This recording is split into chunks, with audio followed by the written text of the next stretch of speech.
in these times that we live in, when religious persecution is abroad in the land or in the world, and even in the land, in a way that we've barely seen in many lifetimes, surely you should be reading more about these issues. And Liberty Magazine is a good place to start. 32 pages is not going to tell you everything, but you need to know and remind yourself why your church holds religious liberty as such an important thing. If you've seen and remember seeing a few weeks ago our advertising brochure for this year, you'll see that I thought we were very trendy. We pictured the wall, or a wall, and we said that we wanted to protect the wall of separation between church and state. Now today, a wall is a very contentious thing. I'm not so sure I want to see an extra wall and an extra high wall built right across our southern border. I came from another country once upon a time. And we need to welcome people when we can and keep out the ones that are no good here. And there's many ways to do that. But on religious liberty, it's been proven to be very necessary in this country, consistent with the Constitution, to erect a barrier between the power of the state and the power of the church. Or else you'll have the church telling the government how it should administer religious affairs, perhaps tell them that your church is not to be favoured or to be dealt with any way, in fact, maybe restricted. And if the state is telling the church what to do, they could say, you can't worship on Sabbath morning. So, there are many hazards both ways. And we've proven through Liberty and its message over the years that this is a very good protective mechanism. And there's a good reason why you should be sponsoring Liberty to one of these thought leaders, whether it's the mayor, whether it's the lawyers in town, or the state legislature, or the politicians in Washington, who do something. They're not totally as useless as the media will tell you. These people direct all sorts of public policy, and we want them to know what we believe as Bible-believing Seventh-day Adventists, with a prophetic viewpoint and a great respect for the history of this country and its Constitution. So keep that in mind in the next few months. It's the period when we gather our resources / money to find out how many of these magazines that we'll send out all around this country and in a lesser way around the world. Because remember, as Seventh-day Adventists, we have a worldwide warning message for these times. As Ellen White, our co-founder and a woman that we were long ago convinced that was used of God to speak prophetically at times, she said that we need to promote present truth. In other words, truth that's relevant to these times, not sort of ancient stories that are mystical and distant and perhaps don't affect our daily lives. Religious liberty is today's story. I hope you remember the Bible text that we read through, or the reading. It was longer than I usually use, from Ephesians chapter 6, 11 through 20. But as you remember, it was an outline in a figurative sense of the full battle armor that you and I have to be victorious Christians. And these are not things that we manufacture ourselves. The sword of the Spirit and the breastplate of righteousness. These are all heavenly equipment that each of us can take advantage of. And I want to allude to that in some detail throughout this sermon. But let me start, since I started with the wall and telling you that I came from somewhere else, and you've probably figured out by now, in spite of my best efforts, I still have a brogue or a twang or a reminder that I grew up somewhere else, that I speak the King's English in a different way, and maybe the President's English in a different way. But I hope you can understand me. But I want to tell you a little bit about my memories of growing up in Australia. I'm older than I ever thought I would be, and I hope I'm not so old that I look ancient, but I'm not a teenager anymore. In fact, I was telling Charles that I was in contact with one of our well-known pastors in our church, and he told me that he'd fallen down skating, ice skating, and he's probably, he might be younger than me, but he's a middle-aged man anyway you cut it. And he'd fallen down, and I was telling him, we've got to remember, we're not teenagers anymore. Bones get a little bit more brittle. So at least I'm at that brittle point. I can look back, and it amazes me. Growing up in Australia, I wasn't in any country town. I grew up in Sydney, a city that today is somewhere around 4 to 5 million people, and was at least half that size when I was growing up. So it was a major metropolitan centre, a little smaller than New York.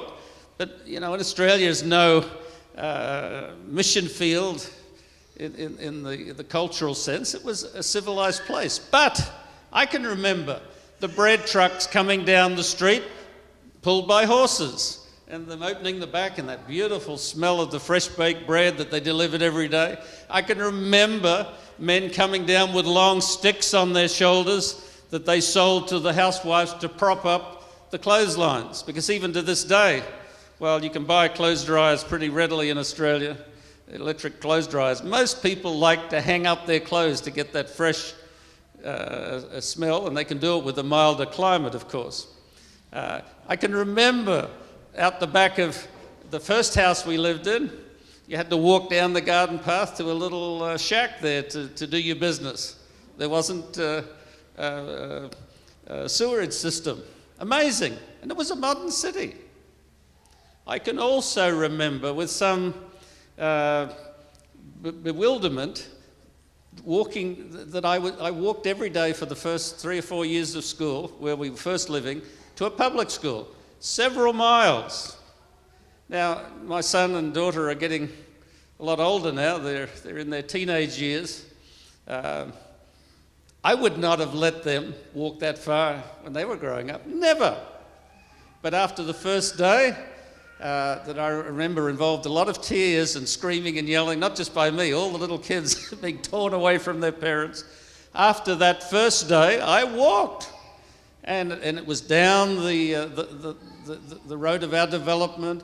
It was then down a main road where there was a lot of traffic. Then it was under a railway underpass.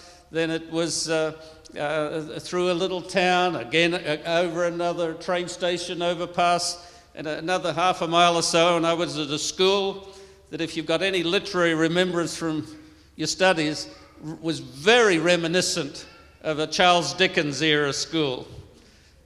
Or maybe more recent, it was a little bit like the Harry Potter scenario, you know, the turreted towers of this forbidding school, and there was one for girls and one for boys. And I was, I was 5 to 7 years old at that point, and I remember sitting there in fear and trembling with the masters up on the stage, and they would point now and then and ask a question of a child. And if they didn't know it, they went down to another school. But what I remember very clearly is the fun and the games on that walk. I can remember paddling in the drainage ditches underneath the railway underpass. I can remember being almost knee-deep in water that was probably riddled with diphtheria and other dangers, and playing with the little worms and stuff that stuck out of the mud. I can remember getting leeches all over my legs, and they would suck away without much pain until you pulled them off, and then your blood was pouring out little spigot holes in your leg. I can remember one day heading off for school with a brand new pair of shoes and arriving home after school with no shoes on. And my mother was most bothered. What happened to my shoes? And I couldn't remember. I had no decent story to tell her about where the shoes went. And I knew that it wouldn't help much to tell her stories about paddling in the water under the railway line. But somewhere along the line, the shoes were probably sitting on the bank and got forgotten. I do remember down that main street, not too far, maybe half a mile from where we lived, there was an empty lot that was overgrown with grass and so on.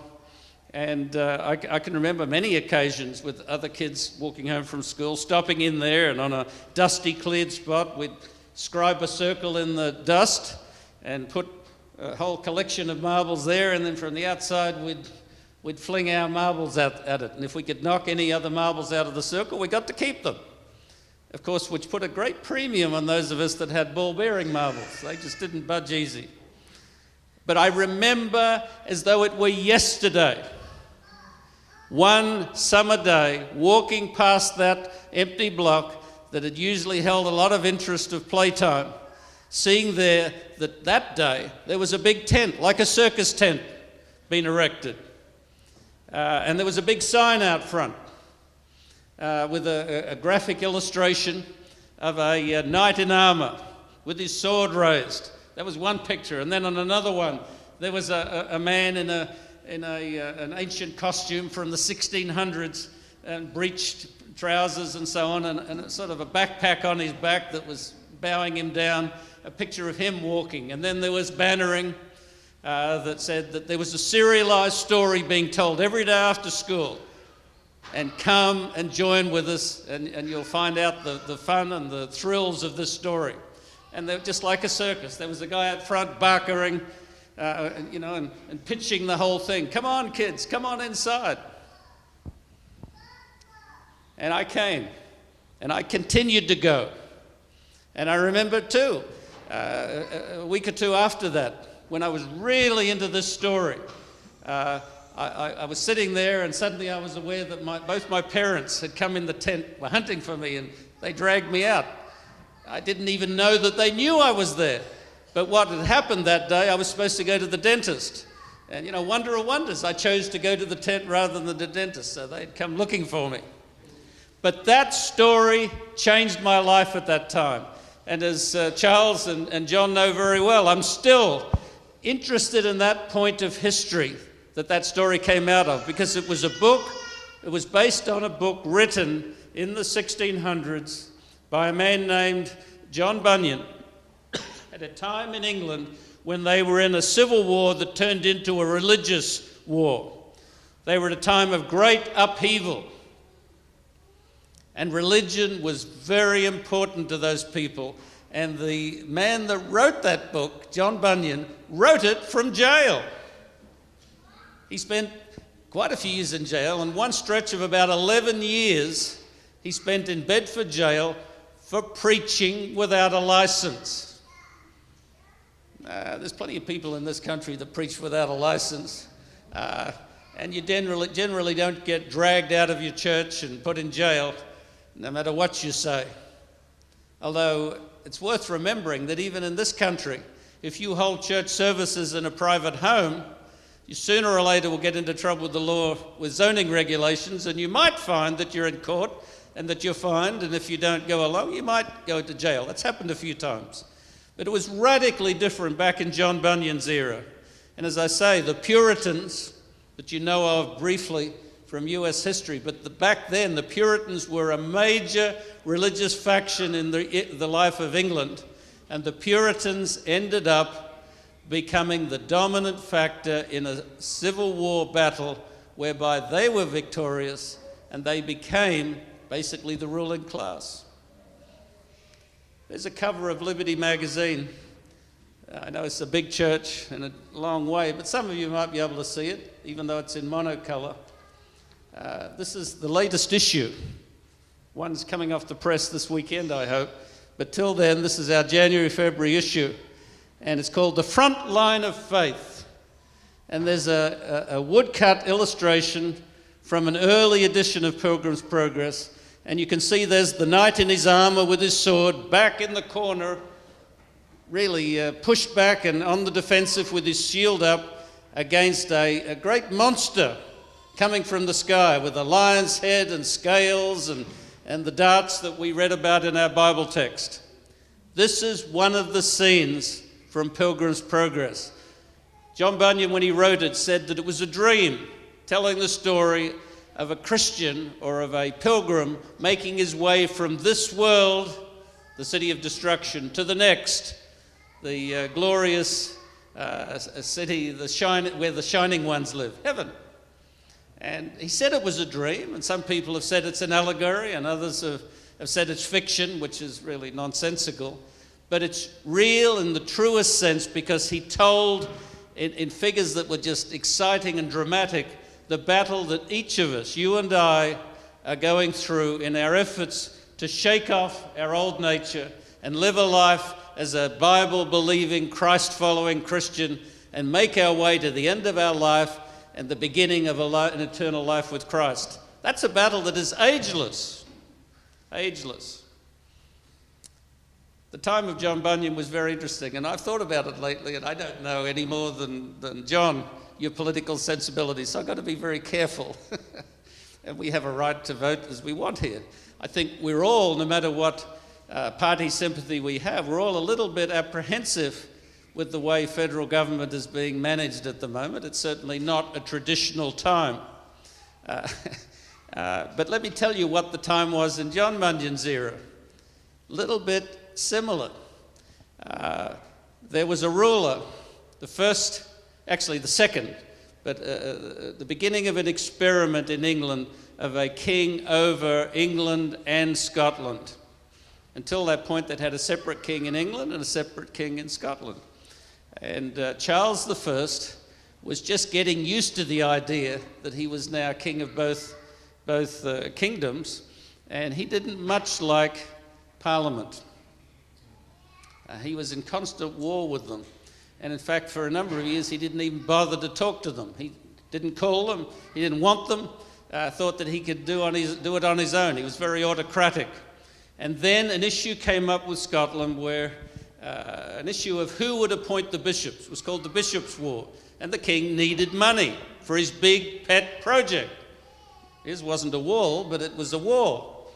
And so he called Parliament to give him the money. And when they came together, they decided they weren't much interested in giving the king anything he wanted. And so they started disputing about where the country should be going and what should be going on and so on. And the king heard about it, got aggravated, and he took his personal guard and came to Parliament, determined to arrest the Speaker of the House. A little bit familiar for today. And as he came in the front door of the Parliament with his guard with him, out the back door went the Speaker and several of the ringleaders of Parliament. The king said, "Oh, I see the birds have flown." So he dismissed Parliament, which promptly went to another building and made plans for war. And they had a civil war for several years. And one of the soldiers in the parliamentary army was this man named John Bunyan. He was a soldier, and then after the war, but he wasn't a very good Christian at that point, after the war, he discovered religion. And his job was a tinker. We don't have anything like a tinker now. I was trying to think, would that be a telemarketer or a traveling salesman's probably the closest. He survived for 11 years in jail because he had to feed his family and himself. They didn't give you food in jail, you fended for yourself. And he survived for most of that time by making shoelaces. So there's a hard scrabble existence. But as he wrote that book and then continued to preach publicly, he made a name for himself. And if you've ever heard of Pilgrim's Progress, let me tell you, he wasn't quite the forgotten man you might imagine. People were flocking to hear this man. In fact, on one occasion, one of the most famous theologians of the time, called John Owen, who had been a friend of the general who won the war, Oliver Cromwell, and later, amazingly, became chaplain to the king who came back after the revolution. John Owen went to hear getting my names mixed up, to hear John Bunyan. Went to hear him, and the king said to him, he said, "Why would you, an educated man with doctorates of theology and all the rest," he was a teacher also at Oxford University, he said, "Why would you go and hear that simple tinker? Go ahead and hear him preach." And he said, "Your Majesty," he said, "I would give all of my learning if I could preach like that tinker preaches." So back to my experience in Australia. I've got to tell you, as I heard the story of a simple man leaving the city of destruction, of going through the Slough of Despond, of staying on the King's Highway, of dealing with depression, Doubting Castle, the allurements of Vanity Fair and all of these figurative but yet real things that you and I have to deal with every day.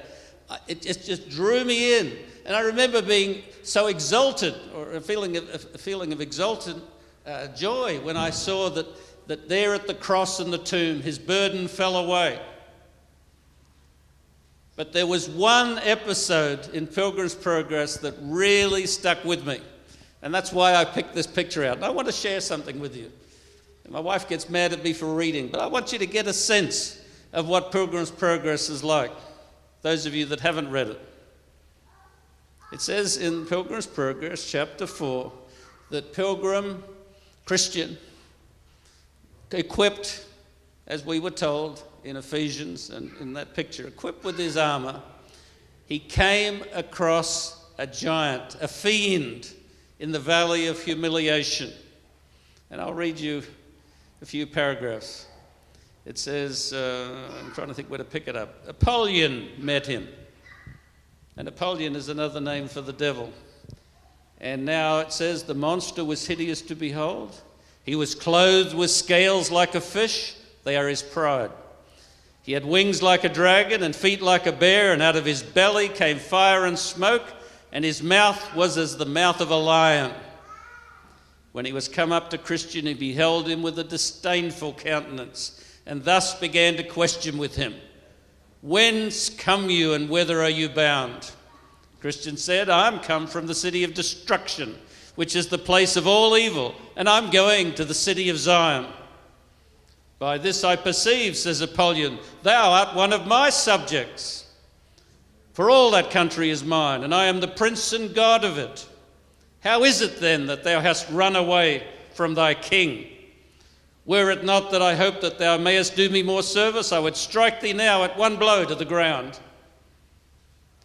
I was indeed born in your kingdom, said Christian, but your service was hard, and your wages such as a man could not live on. For the wages of sin is death. Therefore, when I was come to years, I did as other thoughtful persons do. Look out, if perhaps I might mend myself. There is no prince, said Apollyon, that will lightly lose his subjects, neither will I as yet lose thee. But since thou complainest of thy service and wages, be content to go back. And what our country will afford, I do here promise to give thee. But I have let myself to another, says Christian, even to the king of princes. And how can I with fairness go back with thee? Thou hast done in this, said Apollyon, according to the proverb, changed a bad for a worse. But it is common for those who have called themselves his servants, after a while, to give him the slip and return again to me. Do thou so too, and all shall be well. I have given him my faith, said Christian, and sworn my service to him. How, then, can I go back from this and not be hanged as a traitor? Thou didst the same to me, said Apollyon, and yet I am willing to pass it all by, if thou wilt yet return and go back. What I promised, said Christian, was in my youth, and besides, I count that the prince under whose banner I now stand is able to set me free. Yea, and to pardon also what I did as to my service with thee. And besides, O thou destroying Apollyon, to speak the truth, I like his service, his wages, his servants, his government, his company and country better than thine. Therefore leave off to persuade me further. I am his servant, and I will follow him. Then Apollyon really ups the ante. He says, consider again, when thou art in cold blood, what thou art likely to meet with in the way that thou goest. Thou knowest that for the most part his servants come to an ill end, because they are disobedient against me and my ways. How many of them have been put to shameful deaths? And besides, thou countest his service better than mine, whereas he never yet came from the place where he is to deliver any that served him out of their hands. But as for me, how many times, as all the world well knows, have I delivered, either by power or by fraud, those that have faithfully served me, from him and his, though taken by them. And so I will deliver thee. Christian said this, and this is most important. He says, his forbearing at present to deliver them is on purpose, to try their love, whether they will cleave to him to the end. And as for the ill end, thou sayest, they come to, that is most glorious in their account. For present deliverance they do not much expect it. For they stay for their glory, and they shall have it when their prince comes in his glory and the glory of the angels. Then Apollyon broke out into a grievous rage, saying, I am an enemy of that prince. I hate his person, his laws and people. I am come out on purpose to withstand thee. Apollyon, says Christian, beware what you do, for I am in the king's highway, the way of holiness. Therefore take care to yourself. And then Apollyon straddled over the whole breadth of the way and said, I am void of fear in this matter. Prepare thyself to die, for I swear by my infernal den that thou shalt go no further. Here I will spill thy blood. Remember, this is the valley of humiliation. With that he threw a flaming dart at his breast. But Christian held a shield in his hand, which he caught, and so prevented the danger of that. Then did Christian draw, for he saw it was time to bestir him, and Apollyon as fast made at him, throwing darts as thick as hail, by the which, notwithstanding all that Christian could do to withstand it, Apollyon wounded him in his head, hand, and foot. There's an allusion to Christ's suffering. This made Christian give a little back. Apollyon therefore followed his work again, and Christian again took courage and resisted as manfully as he could. This sore combat lasted above half a day, till even Christian was almost quite spent. For you must know that Christian, by reason of his wounds, must grow weaker and weaker. Then Apollyon, espying his opportunity, began to gather up close to Christian, and wrestling with him, gave him a dreadful fall. And with that, Christian's sword flew out of his. Said Apollyon, I am sure of you now. And with that, he had almost pressed him to death, so that Christian began to despair of life. But as God would have it, while Apollyon was fetching his last blow, thereby to make a full end of this good man, Christian nimbly reached out his hand for his sword, caught it, saying, Rejoice not against me, mine enemy. When I fall, I shall arise. It's from the Bible. And with that, gave him a deadly thrust, which made him give back as one that had received his mortal wound. Christian, perceiving that, made at him again, saying, Nay, in all these things we are more than conquerors through him that loved us. And with that, Apollyon spread forth his dragon's wings and sped him away, that Christian for a season saw him no more. To me, that's as dramatic as though it were written today. But that was written hundreds of years ago, but in the time of a civil war and a religious conflict. And as today, as Seventh-day Adventists, it was a time when they were all convinced that the Lord was about to come. In the Sabbath school lesson, there was the talk of the kingdoms, the divisions of that image of Daniel 2. And a very important faction of the Puritans that battled the king eventually took him prisoner and cut off his head. A lot worse than impeachment, if it should ever happen. But, you know, a major faction at that time were known as the Fifth Monarchy men. They'd been studying the image, and they believed that the fifth and final kingdom of God was about to replace all things. They knew that this was a serious battle. They knew it wasn't just figurative, that literally they were fighting against evil powers and principalities and wickedness in high places. It really did affect me, as I said. And when I look back on it, it was a time before television, at least for us. They had black and white television in Australia. We didn't have any. My father kept us going for years saying, when they have colour, we'll get TV. And he got a bit tricked when we moved to America. There was already colour TV here, so we got a little black and white TV. But I didn't grow up around television. And even now with TV and the computer graphics, I find it a little bit artificial. Because in reality, we already know that radio and your own imagination can conjure up greater images than someone's painterly effect at even, the hell of conflict. It was real, what John Bunyan was talking about, and John Owen was correct. When you can talk from so openly of your spiritual battle that it moves people through a book like Pilgrim's Progress has long been one of the most popular works in the English language. Forget religious writing. After Shakespeare, it's John Bunyan. He shares perhaps the honour with John Milton, Paradise Lost, but after that there's no competition. I want to share one more reading with you, and this is the day of readings. I was looking behind there at the services they have in this Lutheran church. They've got a full book there on the readings that the pastor has, and it's the instructions. You know, you do this, you go here, you do that, then you read this. Well, we're a bit out of that habit, but still. I want to give you the rationale that lay behind John Bunyan's words that are so dramatic. Because he didn't just write Pilgrim's Progress, parts 1 and 2, and most people haven't read part 2. He wrote other books like The Holy War. He wrote another one, The Grace Abounding. He wrote another one, The Life and Death of Mr. Badman. That's very interesting.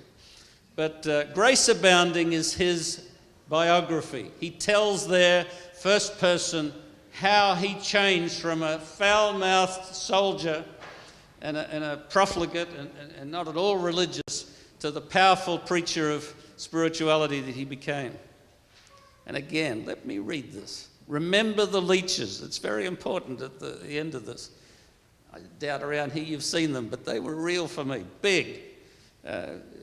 If you know US history, I think George Washington and others were treated by the doctors with leeches. They used to have medicinal leeches about 4 inches long. Put a whole bunch of it on, you'd bleed you.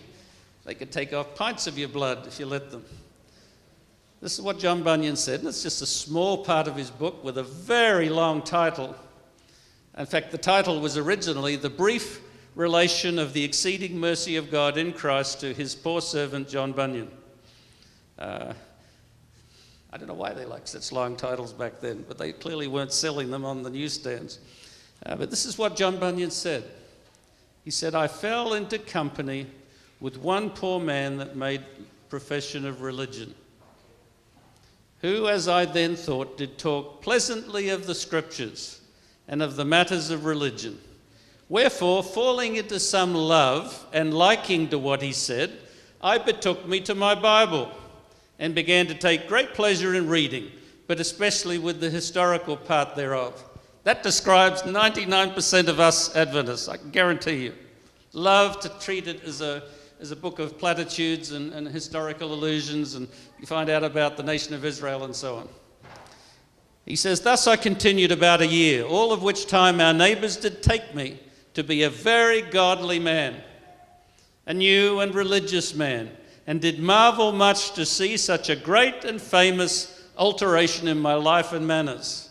And indeed so it was, though yet I knew not Christ, nor grace, nor faith, nor hope, for as I have well seen since, had I then died, my state would have been most fearful. Yet I loved to be talked of as one that was truly godly.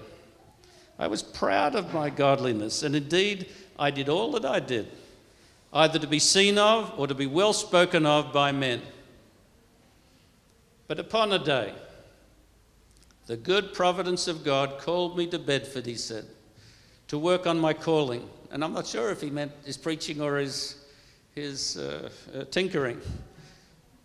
On my calling. And he says, in one of the streets of that town, I came where there were 3 or 4 poor women sitting at a door in the sun, talking about the things of God. And being now willing to hear them discourse, he says, I drew near to hear what they said, for I was now a brisk talker also myself in the matters of religion. But I may say, I heard but understood not, for they were far above, out of my reach. Their talk was about a new birth, the work of God on their hearts. Also, how they were convinced of their miserable state by nature. They talked how God had visited their souls with his love in the Lord Jesus, and with what words and promises they had been refreshed, comforted and supported against the temptations of the devil. And this is pretty much the clincher here. He says, and methought they spake as if joy did make them speak. They spake with such pleasantness of scripture language and with such appearance of grace in all that they said, that they were to me as if they had found a new world, as if they were people that dwelt alone and were not to be reckoned with among their neighbours. At this I felt my own heart began to shake, and mistrust my condition to be naught, for I saw that in all my thoughts about religion and salvation, the new birth never did enter into my mind. Neither knew I the comfort of the word and promises, nor the deceitfulness and treachery of my own wicked heart. By these things, he said, my mind was now so turned that it lay like a horse leech at the vein, still crying out, give, give, give. Yea, it was so fixed on eternity and on the things about the kingdom of heaven that is as far as I knew, though as yet God knows I knew but little, that neither pleasures nor profits nor persuasions nor threats could loose it or make it let go its hold. Is that the sort of Christianity you understand? You know, it's the sort of Christianity required of each of us to make it through a battle. Whether it's the figurative battle with Apollyon, the besetting spirit that has existed from the fall, or from the literal battles, as in England they had a civil war. Who knows what's coming in this country? You know, I've lived through a period when the Weathermen and all the rest, and Paddy Hearst and the Symbionese Liberation Army and the riots on campuses. You know, it was a much greater civil dislocation. But don't underplay it. It's not impossible, even in this country, that there will be civil violence. I've been in meetings where the top general in this country told us of their plans for martial law. Anything is possible in this world. And as Christians, if we're affected overly by that and not strengthened by the weaponry that God has promised, we will not stand. And that's what I'm convinced and worried about with Adventists. We're on the edge of troubles and we are not ready. It's the same problem that A.T. Jones back 100 years plus with Adventism saw. There was almost a Sunday law passed. He thought it was coming, and Ellen White believed that this was it. And he saw that the little company, it was only 25,000, 30,000 Adventists at that time. They were not ready. And so he spoke, as John Bunyan was, and I am today, about the need for a heart change. It will not do just to sit in a seat. It will not do to read the Bible for a warm fuzzy now and then. You have to understand what it's about, to appropriate it for yourself, to internalize it. We have to hark back to John chapter 3. You know, a leader in Israel, Nicodemus, he was one of the Sanhedrin. You know, he was moved by what Jesus was saying, but not bold enough to come in the day. So he looks him up at night, knocked on the door, and have a little bit of a doctrinal talk with you. And they ended up walking out in the outside and under the beautiful Middle Eastern, probably a midsummer night sky. And he says, teacher, we know you're of God. In other words, I like to be spoken well of other people. I'm happy talking about doctrinal things, as John Bunyan said. And Jesus cut him off. He said, unless you're born again, you cannot even see the kingdom of God. And you need to read that clearly in context. I believe it's certain that Jesus was saying, unless you're on a wavelength with heavenly things, you will not understand the reality around you. You will not know the importance of following Jesus no matter what. And this is the time, I'm certain of it, for Adventists to really shape up. Not for a legalistic, young people I know have been burdened because they heard it from other people about a generation ago. They started saying that we've been legalistic. It's not true. People of all stripes of religion, not just Christians, are inclined to legalism. But as John Bunyan shows, we really have to appropriate these promises and the warnings equally and sign up for this kingdom. Sign up as a loyal citizen of a kingdom beyond. And it really bothers me. I doubt in this gathering there's much, but at the moment, while we're all free to vote and have political persuasions as we like, at the moment, an inordinate amount of Seventh-day Adventists are so gulled by what's happening that they think God is in this movement, this political alignment at the moment. We're living through a time when politically active, mostly Protestants, some Catholics that want political power have allied themselves with an administration in a way I can't ever remember before. And then you go online and there's all sorts of prophecies about this administration, what it may do for Christians. You know, you and I don't know the future, but we know that people that put their hope in the arm of man rather than God's providence will be disappointed and misled and will end up on the wrong side of that river, which is the end of Pilgrim's Progress. You know, the massive scene there. It's clearly talking about going through the River Jordan of death. And of course, John Bunyan had a little different idea than us. We know there's the soul sleep. But taking that figure, you know, as he entered into the river with the shining city on the other side, he had trouble finding the bottom, keeping his head above water. And he starts to fall beneath because he lost sight of the city. And as he was drowning, you know, Hopeful says to him, his companion at that point, he says, I see the lights. I see them coming out to meet us. And Christian says, oh, it's you. It's you. You've always been hopeful. It's not for me. And I know many Adventists have that feeling. Not for me. I'll tell you another story from my youth. I think I was about 12, and I remember I had a dream about the second coming once. And it was the typical dream or figure that lurks in many Adventist brains. I know that. As I had this dream, I saw the second coming. And it was like a painting of the second coming. It was like a stage set. And I saw the rollers on the side cranking back the sky, parting.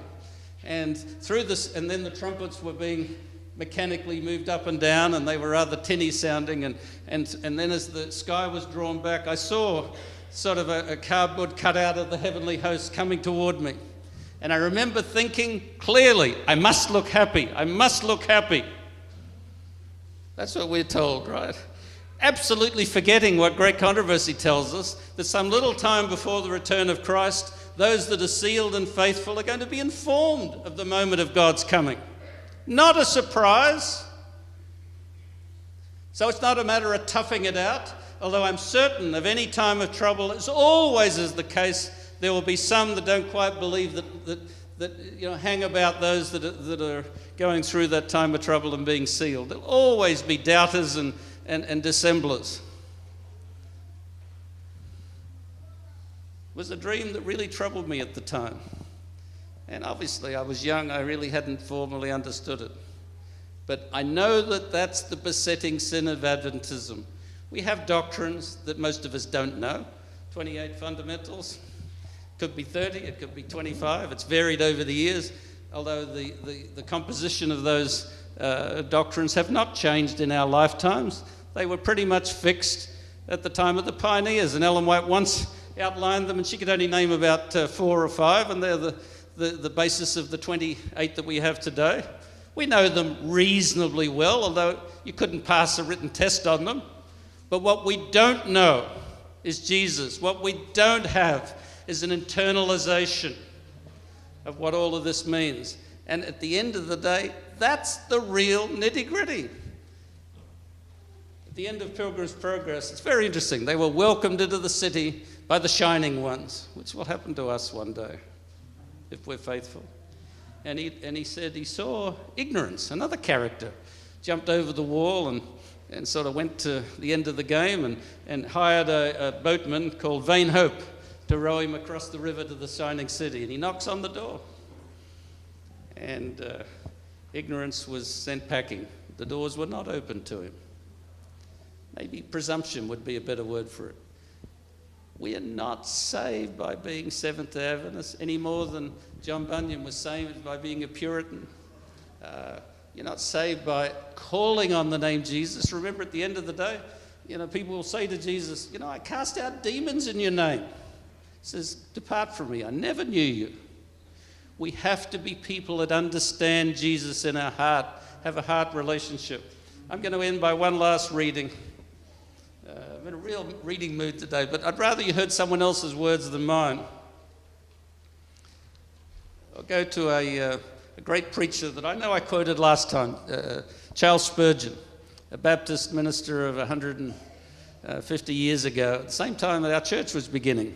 In England, he was preaching sermons that are very well remembered. You can go online and read hundreds of them. And he wrote one on the character of Christ's people. And he pointed this out in one paragraph.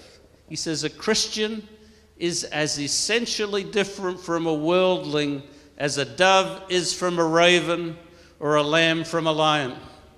He is not of the world even in his nature. You could not make him a worldling. You might do what you liked. You might cause him to fall into some temporary sin, but you could not make him a worldling. You might cause him to backslide, but you could not make him a sinner, as he used to be.